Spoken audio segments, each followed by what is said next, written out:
வைகை ஆற்றில் 4 கைகளுடன் பல நூற்றாண்டுகளாக தவம் செய்த சிலை.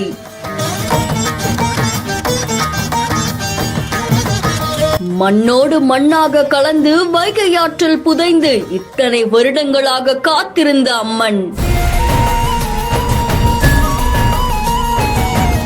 இது 7ஆம் நூற்றாண்டை சேர்ந்த சிலையா?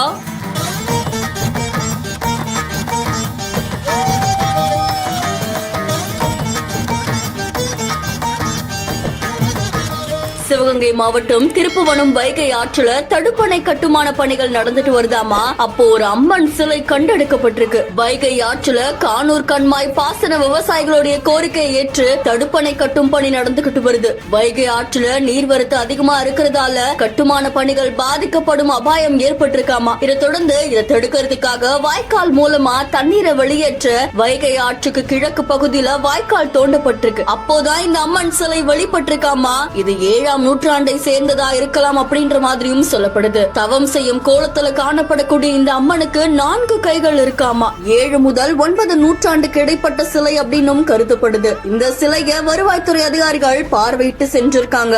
அதை தொடர்ந்து மக்களை பிரமிப்பல ஆழ்த்தின இந்த சிலை இப்போ பலரையுமே ஆச்சரியத்துல உரைய வச்சிருக்கு. இந்த செய்தி இப்போ சமூக வலைத்தளங்கள்ல வைரலா பரவிட்டு இருக்கு. இந்த செய்தி தொடர்பான உங்களுடைய கருத்துக்களை கமெண்ட்ல சொல்லுங்க. மேலும் செய்திகளுக்கு பிஹைண்ட் ஃபாலோ பண்ணிக்கோங்க.